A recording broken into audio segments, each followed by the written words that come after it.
maaf ada yang keliru. Inna anzalna ilaika Qur'anan mubarak. Ada mubarakun Quran yang mubarak, yang diberkahi. Untuk apa? Liyadabbaru ayatihi, supaya ditadaburi ayat-ayatnya. Jadi itu Al-Quran, kitab yang disebut Allah kitabun mubarak, kitab yang diberkahi oleh Allah Subhanahu wa Ta'ala. Maka yang siapa yang sibuk dengan Quran, insya Allah hidupnya juga penuh dengan barokah. Makanya Nabi bersabda, majtama'a qaumun fi baitin min buyutillah, tidaklah satu kaum berkumpul di rumah-rumah Allah, yatluna kitab Allah. Apa yang dilakukan? Membaca kitab Allah. Wa yatadarasuna bainahum, mempelajari di antara mereka Al-Quran itu. Illa, kecuali nazalat alaihimus sakinah, Allah kasih dia as-sakinah, ketenangan. Wa ghasyyatumur rahmah, Allah kasih diliputi kasih sayangnya. Wa hafadzumul malaikah, dan para malaikat akan mengelilingi orang-orang tersebut. Wa dzakarahumullah fiman indah, dan Allah yang Maha Kuasa mengingat-ingat orang yang belajar Quran tadi di hadapan para malaikat yang dekat dengan Allah Subhanahu wa Ta'ala. Inilah kemuliaan ta'allum Quran yang Nabi simpulkan, khairukum man ta'allamal Qur'ana wa 'allamahu. Sebaik-baik kamu yang mau belajar dan mengajarkan Al-Quran. Maka dari situ panitia juga kemudian meminta agar kita mengadakan kajian mudarosah Al-Quran, tadabbur Al-Quran, supaya urut nanti kita mulai dari Al-Fatihah, An-Nas sampai Ad-Duha, juz amma kita rampungkan ya, insya Allah ya, kita rampungkan itu ya insya Allah, karena yang kuasa Allah. Dan untuk metode belajar kita menggunakan kitab yang dari tulisan Muassasah An-Naba Makkah. Ini terjemahannya nanti kita pakai ini, dan perluasannya nanti tambahin pakai tafsir Al-Misbah Al-Munir, ini ringkasan Ibnu Katsir, juga nanti kitab-kitab yang lainnya. Tapi pegangannya nanti kitab ini nanti kita dalami pakai kitab ini, karena ini metodenya simpel, namanya metode 5T. Jadi kita nanti belajar tafsirnya menggunakan metode 5T. Kalau kurang ya 6T lah, kurang 5. Apa itu? T pertama adalah takdim, muqaddimah. Nanti kita akan bahas misalnya Al-Fatihah apa, nama-namanya apa, kapan turunnya, apa pesan dari Al-Fatihah itu, keutamaannya apa. Itu masuk dalam takdim, pembukaan. Setelah itu nanti tilawah, supaya nanti juga semua dapat pahala. Nanti kita baca bareng-bareng ya, karena pahala membaca tilawah itu satu huruf dapat 10 kebaikan. Jadi kita nanti baca bareng, mungkin meskipun tidak sampai ditahsin, dibentak tahsinnya enggak banget-banget, tapi saya kira baca bareng. Setelah itu nanti kita terjemahkan. Setelah terjemah kita tafsirkan, kita baca tafsirnya. Setelah selesai tafsirnya nanti mungkin kita buat per ayat tafsir. Setelah selesai tafsirnya nanti kita baru membahas tentang tadabbur dan tazkiyahnya. Tadabbur itu faedah-faedah ayat, tazkiyah itu amal apa yang dilakukan dengan ayat ini. Jadi kita belajarnya metode 5T ini sebenarnya metode yang dilakukan oleh Nabi dan sahabat. Sahabat memberitahukan, kami dulu belajar dengan Nabi 10 ayat, kami pahami, kemudian kami amalkan. Kami belajar lagi, kami amalkan. Begitulah metode sahabat dalam belajar itu, dibaca, dipahami, diamalkan. Dibaca, dipahami, diamalkan. Nah, ini kita akan mencoba begitu. Kita baca, kita pahami, kita amalkan. Demikian metode tafsir kita yang kita pelajari. Jadi bukan tafsir dalam artian penjelasan makna saja, tapi ada tadabbur. Kalau tafsir itu lebih kepada memahamkan makna-makna ayat. Tadabbur itu faedah-faedah ayat, kemudian ngamalnya apa. Kita mulai dari surat Al-Fatihah tentunya ya. Surat Al-Fatihah ini surat yang merupakan induknya pembuka Al-Qur'an. Surat Al-Fatihah ini namanya banyak. Ada Al-Qur'anul Azim, ada Sab'u Mathani dan sebagainya. Saya bacakan nama-nama Al-Fatihah dari hadis Nabi dalam kitab Misbahul Munir. Disebutkan oleh hadis sahih dari Abu Hurairah radhiyallahu anhu berkata, qala Rasulullah sallallahu alaihi wasallam, Rasulullah sallallahu alaihi wasallam bersabda, alhamdulillahirabbil alamin ummul Quran. Alhamdulillahirabbil alamin itu ummul Quran. Ummu, jadi ummu itu induk ya, induknya Quran, karena memang Al-Fatihah ini merangkum hal-hal inti di dalam Al-Quran. Yang Quran kan intinya tauhid, kemudian cerita orang-orang yang bertauhid dan yang tidak mau bertauhid, kemudian tentang kewajiban bagi orang yang bertauhid kan gitu. Intinya tauhid, kemudian aplikasinya adalah kisah orang bertauhid, para nabi itu, kemudian orang yang bertauhid yang melawan seperti Firaun dan sebagainya. Kemudian ada kewajiban untuk ahli tauhid, ada sholat, ada zakat, macam-macam itu. Quran kan intinya itu.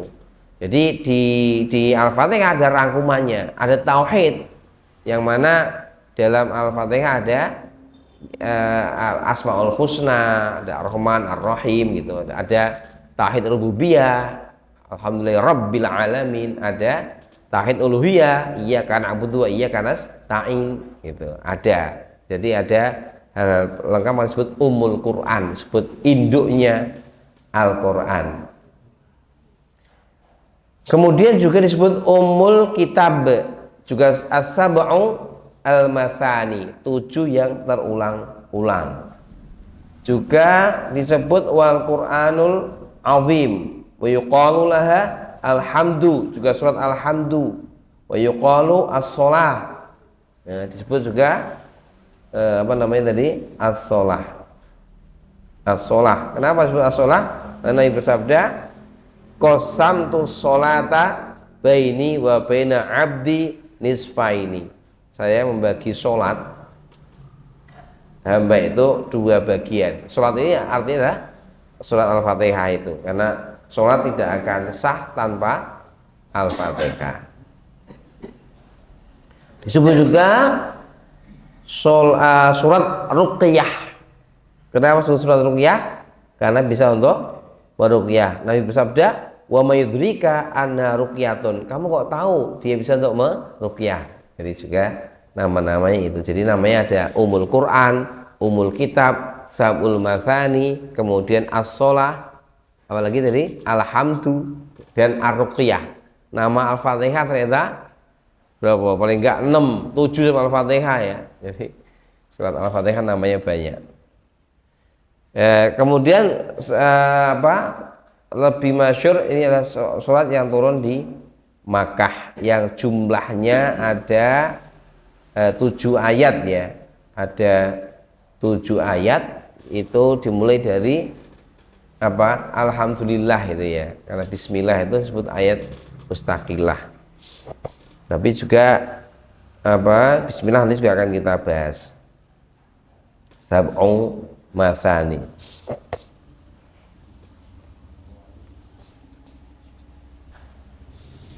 Baik. Kemudian apa fadilah surat Al-Fatihah ini?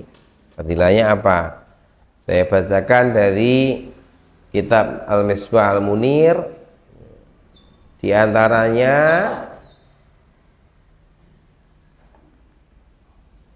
suatu ketika disebutkan oleh sahabat Abu Sa'id bin Mu'alla radhiyallahu anhu berkata, kuntu usolli fada'ani Rasulullah sallallahu alaihi wasallam falam ujibhu. Saya sedang sholat, lalu Rasulullah memanggilku, maka aku tidak menjawab. Hatta sholat itu, sehingga saya menjelaskan sholatku. Qal fa'ataituhu, lalu saya mendatangi beliau. Faqal ma mana'aka an ta'tiyani, apa yang menghalangimu mendatangiku? Beliau menjawab, ya Rasulullah, ini kuntu usolli. Ya Rasulullah, saya sedang sholat. Qal, beliau bersabda, lam yaqulillahu ta'ala ya ayyuhalladzina amanu ya ayyuhalladzina amanu stajibu lillahi walir rasul idza da'akum lima yuhyikum.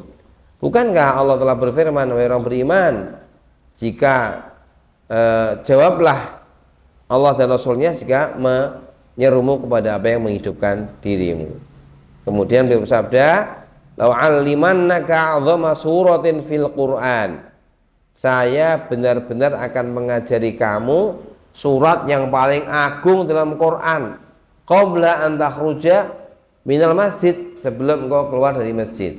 Qal fa akhadha bi yadi falamma rada ay yakhruja minal masjid faqultu, maka beliau menggamit lenganku, dan ketika beliau ingin keluar dari masjid, aku ingatkan, aku berkata, faqultu, ya Rasulullah, innaka qulta wa 'allimannaka 'azama suratin fil Qur'an. Ya Rasulullah, Anda telah mengatakan saya akan benar-benar mengajari surat Quran yang paling agung. Qal, na'am. Nabi menjawab, ya, alhamdulillahirabbil alamin.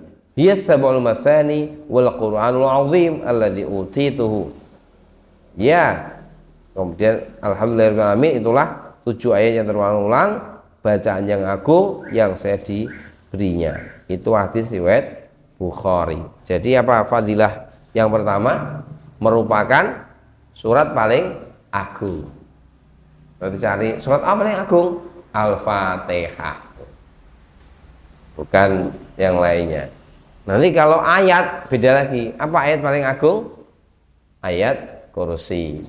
Surat paling agung Al-Fatihah. Kemudian fadilah lainnya lagi,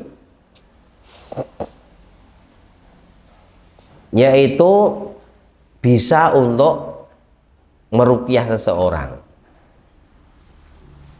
atau ya ayat ruqyah bisa. Diriwayatkan Imam Bukhari dari Abu Sa'id Al-Khudri berkata, kami dulu sedang pergi berjalan safar. Saya baca terjemahnya aja ya biar agak cepat. Saya terjemahkan langsung. Lalu kami istirahat, dan lalu datanglah seorang budak wanita dan berkata, sesungguhnya ketua suku di sini itu sedang sakit. Nah, apakah kalian punya jambi-jambi? Gitu. Jadi memang namanya jambi-jambi itu sejak dulu sudah biasa dilakukan. Hatta di Jawa ya. Cuma kalau di Jawa itu biasanya ditambahi, kalau zaman saya kecil tuh biasanya kalau meh jambi itu ono kakang kawa di hari. Gitu. Biasanya begitu kalau di Jawa. Kemudian, kalian punya ruqyah enggak? Lalu sahabat tadi berkata,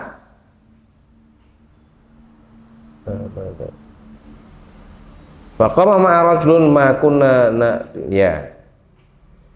Lalu ada laki-laki dari sahabat itu yang iya siap, kemudian pergi berangkat, lalu membacakan ruqyah, dan ternyata ketua sukunya itu sembuh. Jadi sakit menaun, kepalanya pusing, nggak sembuh-sembuh. Nah, dalam riwayat disebutkan, ada nggak yang ada? Kami bisa dibaca Al-Fatihah seorang sahabat, ternyata langsung sembuh. Nah, kemudian karena saya senangnya, para sahabat tadi dikasih hadiah salasina syatan, dikasih berapa? 30 kambing. 30 kambing ya lumayan ya. Piro iku? Sak kambing 1.500.000 misalnya, ping 30. Berarti yo 30 juta lebih ya.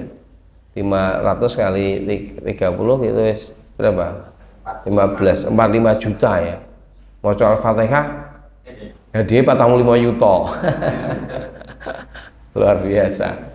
Saking senangnya karena sembuh dengan Al-Fatihah, dikasih uang, kalau dituangkan sekitar 45 juta. Lalu setelah itu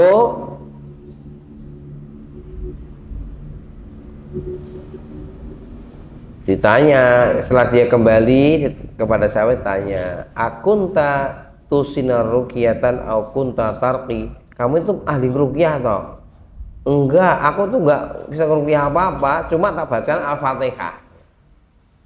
Kemudian para sahabat berkata, kalau gitu jangan bicara banyak dulu, jangan dibagi-bagi dulu, kambingnya kita bawa semuanya sampai kita nanti datang menemui Rasulullah Shallallahu Alaihi Wasallam, ini bagaimana hukumnya gitu. Kemudian setelah sampai di Madinah, hal itu sampai kepada Nabi Shallallahu Alaihi Wasallam dan beliau bersabda, wa makana yudrihi anna ruqyatun, kok tahu kalau Al-Fatihah bisa jadi ruqyah. Nah, kemudian iqsimu bagilah wadribuli bisamin, saya juga mau dikasih satu bagian. Ini hadis ini ada dalam tadi ya Bukhari dan sebagainya, makanya hadis sahih. Jadi dari sini kita tahu Al-Fatihah juga bisa menjadi wasilah untuk ruqyah, dan itu bisa dilakukan oleh siapapun gitu. Maka kalau kita punya anak-anak yang sakit, ya bisa jadi kita tampil dan ruqyah Al-Fatihah itu dengan air putih, atau mungkin beli obat di ruqyah, obatnya kan bisa itu sehingga memperkuat. Nah, karena ternyata ada fadilah yang luar biasa, orang sakit yang sudah berlama-lama ternyata bisa sembuh dengan Al-Fatihah.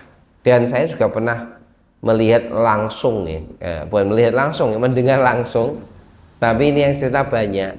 Di Simo itu ada orang dari daerah mana itu datang, perutnya itu kembung gede, itu laki-laki kayak orang hamil itu.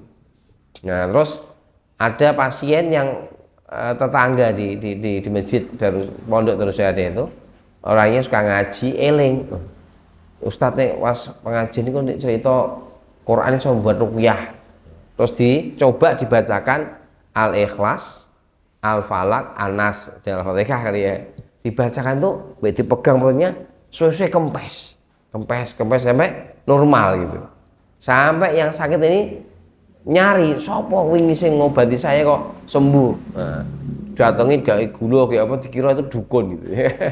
Padahal bukan dukun, tapi memang pakai Al-Qur'anul Karim.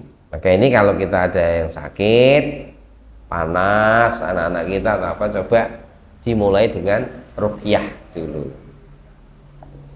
Baik.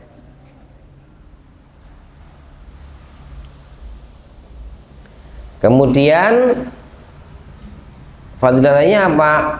Al-Quran ini, Al-Fatihah ini merupakan surat cahaya yang luar biasa yang tidak diberikan kepada selain Nabi Shallallahu Alaihi Wasallam. Kita bacakan dari riwayat Muslim, disebutkan dari Ibnu Abbas radhiyallahu anhu, Nabi ketika mereka sedang bersama Rasulullah Shallallahu Alaihi Wasallam, dan saat itu Nabi juga ditemani Jibril alaihissalam. Tentunya biasanya beliau ngembo-ngembo jadi kayak sahabat Dihya Al-Kalbi. Faqala id sami'a naqidun fawqahu, lalu tiba-tiba terdengar suara gemuruh di atas, di langit. Lalu malaikat Jibril mengangkat pandangannya ke langit dan bersabda, berkata, hadza babun qad futiha minas sama'i ma futiha qattun. Ini adalah pintu yang telah dibuka di langit yang sebelumnya belum pernah dibuka sama sekali. Qala fa nazala minhu malakun, lalu turunlah dari langit itu seorang malaikat, fa'atan nabiyya sallallahu alaihi wasallam faqal, lalu mendatangi Nabi sallallahu alaihi wasallam dan berkata, absyir binuraini qad utitahuma lam yu'tihima nabiyyun qablak. Bergembiralah Nabi Muhammad dengan dua cahaya yang engkau diberikan keduanya dan keduanya belum pernah diberikan kepada salah seorang nabi sebelum engkau. Jadi ini spesial ayat untuk Nabi Muhammad SAW. Apa itu? Fatihatil kitabi wa khawatim suratil Baqarah, yaitu surah Al-Fatihah dan penutup penutup surat Al-Baqarah yang tadi kita baca itu ya, Amanar Rasul dan seterusnya itu. Lam taqra harfan minhuma illa utitahu. Tidaklah kau baca huruf-huruf dari ayat-ayat tadi kecuali engkau akan diberikan apa yang kau inginkan. Wa hadza lafdzu An-Nasa'i. Inilah lafaz dari Imam Nasa'i. Nah, itu diantara fadilah Al-Fatihah ya, bisa untuk apa namanya tadi ruqyah, bisa untuk cahaya yang luar biasa, cahaya yang belum ada sebelum Nabi Muhammad diberikannya, juga merupakan surat yang paling mulia. Baik, itu sama sekalian sebagai takdim dari keutamaan surat Al-Fatihah.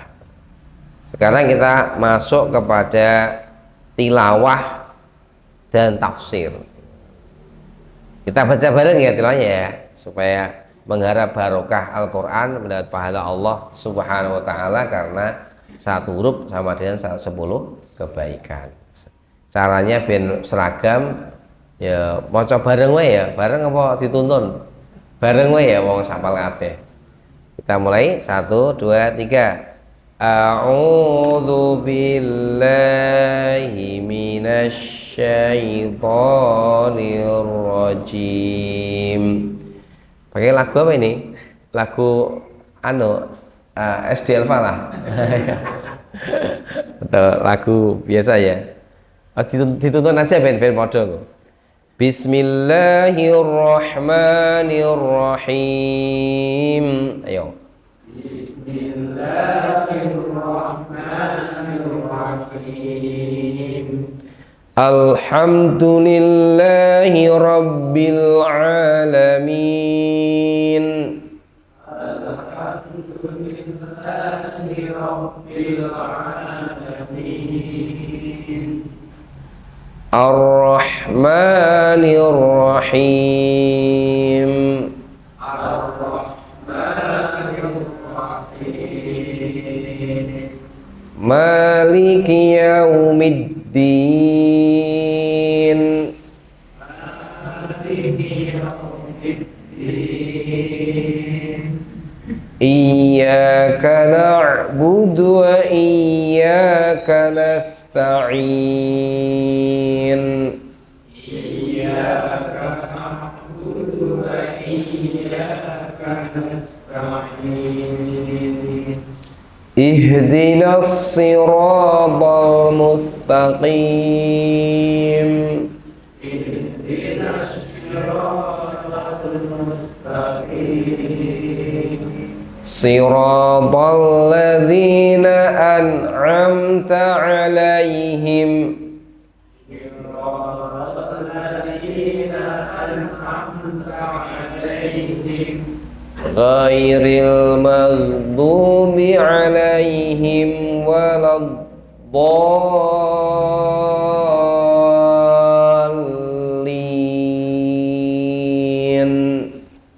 Ghairil maghdubi 'alaihim waladdallin.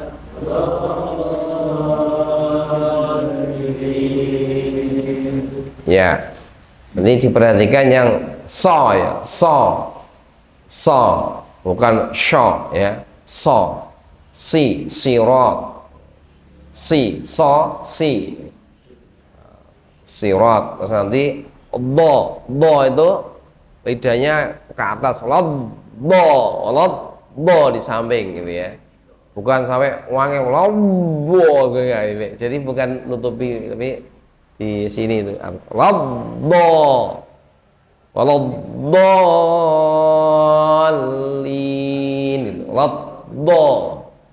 nanti silakan dilatih. Kemudian untuk bacaan itu memang dalam tajwid itu kalau nun mati di akhir tuh sedikit di apa, alhamdulillahi rabbil alamin, ada sedikit itu ya, min bukan, tapi min ada sedikit itu untuk dengung sedikit, tajwidnya begitu ya. So sama do, walau do, coba bareng-bareng, walau do, walau do ya, di sini ya. Si sirato, siratal ladzi. Baik, nanti didalami dalam pelajaran apa, tahsin ya, ada kan, tahsin juga ada kan. Oh, ini kan.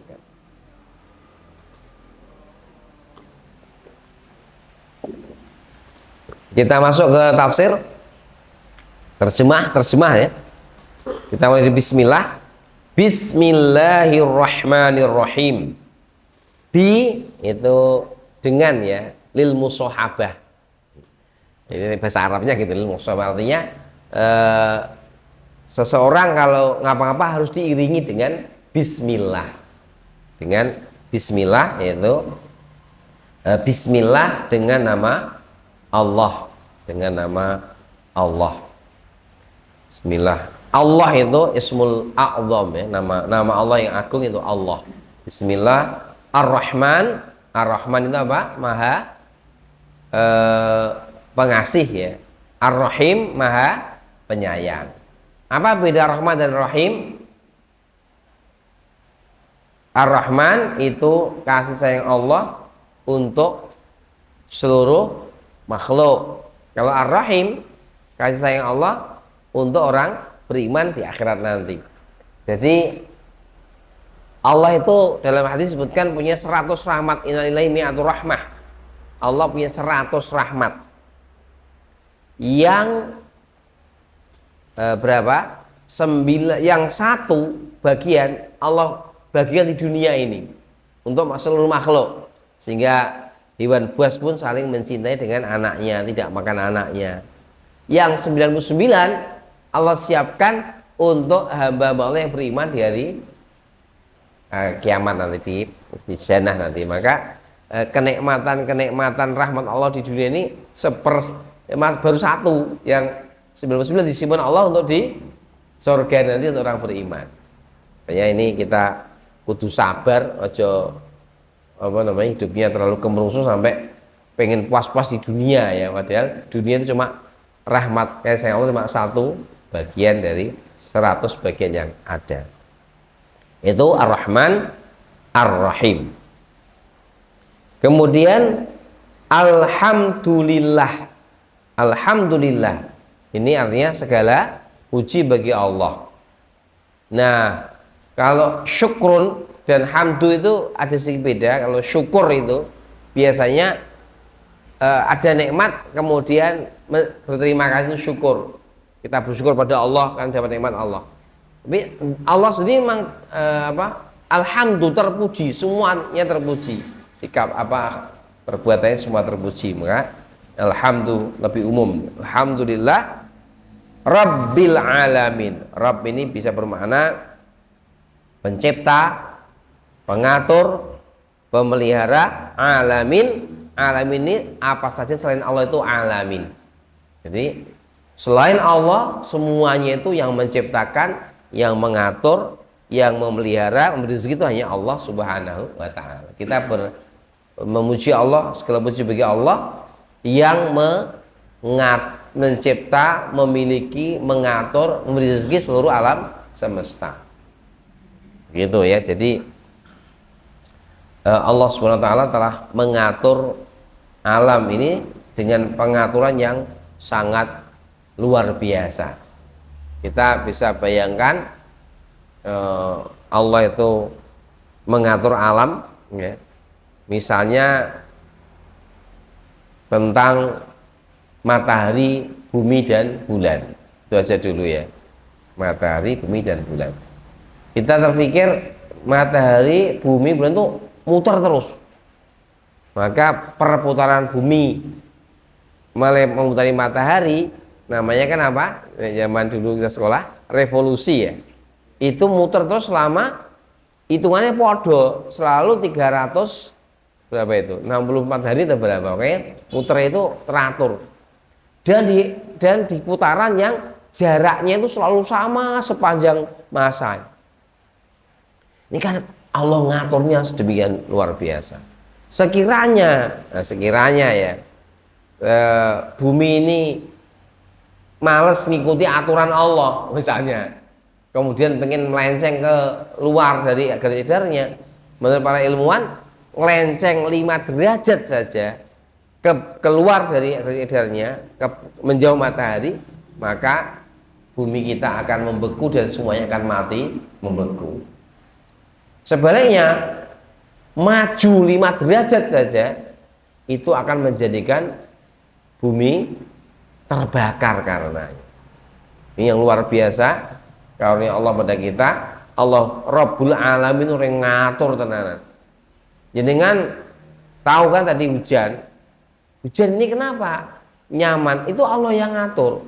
Kalau dari pengetahuan aslinya, dari langit sana turun hujan, setiap tetes hujan itu nanti kalau tidak ada aturan Allah itu turun itu kan percepatan atau kecepatan. Turun, barang turun, benda turun, itu percepatan atau kecepatan. Ya, kalau landikan kecepatan 30 km per jam, ini semakin lama semakin cepat. Maka menurut para ilmuwan yang pernah saya baca, satu tetes air hujan itu aslinya kalau dibiarkan terus percepatannya itu sampai ke bumi ini beratnya satu tetes bisa 5 kilogram. Ini urut diatur oleh Allah dengan aturan lain, nanti satu tetesnya ngenoi sirah itu seberat 5 kilogram. Jadi mungkin ya bijol-bijol karuan itu. Tapi Allah atur di dekat bumi ada atmosfer sehingga mengalami perlambatan. Suapat melambat lagi, akhirnya jatuh ke kita dengan nyaman. Ini aturan Allah sedemikian luar biasa. Ini Rabbul Alamin. Maka segala puji bagi Allah yang mengatur alam, yang buat kita selamat, yang buat kita aman dan nyaman. Ini ya perlu kita pikir juga, Kak. Perlu nikmat-nikmat Allah pada kita, betapa Allah mengatur alam semesta sedemikian rapinya. Nanti Allah atur rantai makanan, Allah atur kehidupan, Allah atur rezeki manusia, Allah atur semuanya dengan begitu teratur. Ini sebuah karya yang maha dahsyat yang sudah seharusnya kita bersyukur dan tunduk kepada Allah yang maha mengatur alam semesta, karena kita ini tidak akan selamat tanpa diatur oleh Allah Subhanahu wa Ta'ala. Itulah kurang lebih tafsir maknawinya dari Alhamdulillah Rabbil Alamin. Kemudian Allah ulangi lagi ayatnya Ar-Rahman Ar-Rahim, sama tadi ya, yang maha pengasih lagi penyayang, yang mana kasih sayang Allah ini jauh di atas kasih sayang seorang ibu kepada anaknya. Ini kan ceritanya ada hadis sahih ya, bahwa Ibu Aisyah itu didatangi pengemis wanita yang membawa 2 bayi, 2 anak kecil loh saya. Nah terus kemudian Ibu Aisyah hanya punya 3 kurma. Nah, dikasihlah ibu itu kurma 3, ya semoga dimakan ibunya 1, anaknya 1, anaknya 2. Setelah itu si ibu gembira dikasih anaknya, mereka makan dengan lahap, ibunya lihat seneng tapi belum sempat makan, ternyata habis kurmanya masih minta lagi, nangis. Akhirnya si ibu membelah kurma yang jatah beliau itu jadi 2, dikasihkan anaknya, dan beliau tidak makan sama sekali. Aisyah radhiyallahu anha, Ibu Aisyah radhiyallahu anha terkejut. Masya Allah, luar biasa ya cinta seorang ibu kepada anaknya. Kenapa Ibu Aisyah terkagum? Karena memang beliau tidak punya anak gitu. Jadi beliau melihat bagaimana seorang ibu perjuangannya untuk membela dan menghidupi anaknya itu luar biasa. Setelah itu Nabi SAW datang, Ibu Aisyah cerita, Rasulullah kemudian bertanya, kurang lebih, Ibu ya Aisyah, mungkinkah ibu itu akan melemparkan anaknya ke dalam api? Jawaban Ibu Aisyah, ya tidak mungkin lah Rasulullah, masa seorang ibu tega memasukkan anaknya ke dalam api. Demi jiwa Muhammad yang di tangan Allah, sesungguhnya Allah lebih mencintai hambanya yang beriman melebihi cintanya ibu itu kepada anaknya. Maka tidak mungkin Allah akan melemparkan orang beriman ke dalam api neraka. Ini Ar-Rahman Ar-Rahim Allah itu Masya Allah, cuma kita aja yang kadang dablek gitu loh ya. Disayang Allah kayak gitu, orang mikir, orang kerasa sak karepe dhewe ngikuti hawa nafsu. Padahal Allah sudah begitu sayangnya kepada kita. Maliki yaumiddin. Maliki apa Malik? Raja. Yaumiddin hari pembalasan. Malik raja yang artinya Allah itu raja. Allah tetap raja, tetapi nanti di hari pembalasan betul-betul nampak kekuasaan hanya Allah pegang, tidak ada lagi orang diberi kekuasaan seperti di muka bumi ini. Di muka bumi ini kan Allah kasih kekuasaan kepada para manusia jadi khalifah di atas muka bumi ini. Nah, nanti di akhirat tidak ada lagi raja, tidak ada penguasa, semuanya hamba yang bertanggung jawab kepada Allah Subhanahu wa taala. Maka Allah adalah Maliki Yaumiddin. Malik kembali balasan. Iyyaka na'budu wa iyyaka nasta'in. Iyyaka na'budu, hanya kepadamu kami beribadah, wa iyyaka nasta'in, dan hanya kepadamu kami mohon pertolongan. Ini kalau dari konteks kalimat bahasa Arab itu bisa na'buduka, bisa. Tapi dipakai iyyaka na'budu ini supaya penegasan tidak ada lainnya ya Allah, yang saya ibadahi hanya Engkau. Dan ini konsekuensi tadi kita sebutkan di atas, ada tauhid rububiyah, tauhid asma sifat. Nah, konsekuensinya ya kita kalau yakin itu ya saya beribadahnya kepada Allah. Tauhid ibadahnya juga harus kepada Allah. Iyyaka na'budu wa iyyaka nasta'in. Bahkan minta tolongnya juga hanya kepada Allah.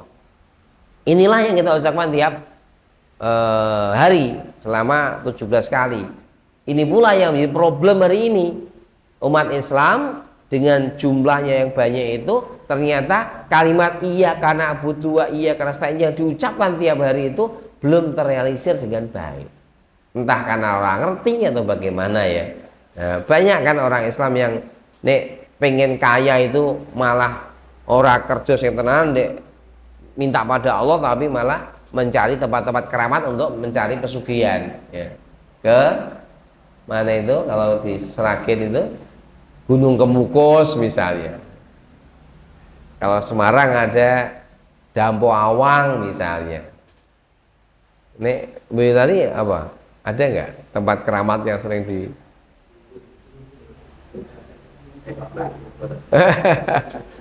iya, pengging renang itu.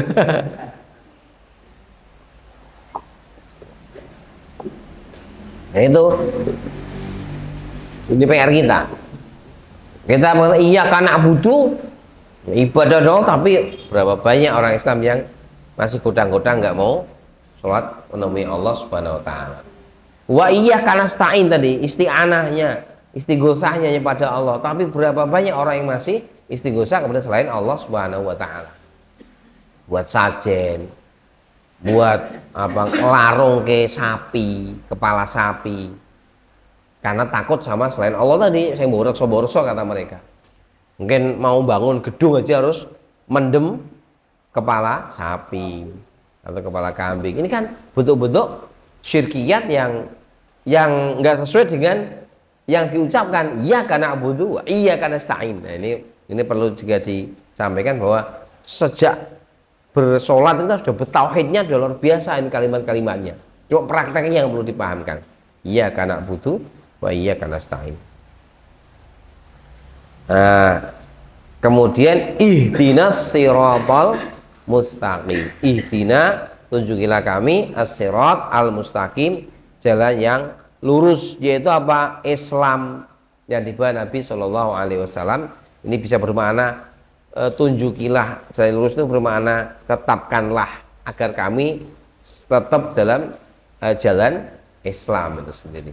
Karena ini bagi yang hatinya kotor itu nuduh umat Islam itu belum dapat jalan yang lurus. Loh kok iso? Ya itu ihdinas shiratal mustaqim terus. Jadi dia belum lurus sehingga minta jalan yang lurus gitu. Nah, ini karena nggak paham tafsirnya bahwa ihdinas shiratal mustaqim itu ya minta agar Allah kasih jalan lurus, semakin tambah ilmunya, semakin mendalam pemahaman Islam dan tetap dalam urusan itu maksudnya begitu, bukan dia bengkok dapat lurus, bukan. Yo, udah Isya. Ya, berarti ya nanti kita lanjutkan berikutnya ya. Terus saya sambungkan dulu sampai ini ya, terjemah dulu. Siratal ladzina an'amta alaihim, sirat yaitu jalannya orang-orang yang telah Engkau beri nikmat atas mereka. Siratal ladzi, jalannya alladzi, orang yang an'amta Engkau beri nikmat alaihim atas mereka. Di jalannya para nabi, syuhada, sholihin.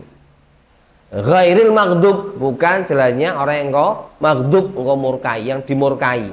Siapa yang dimurkai?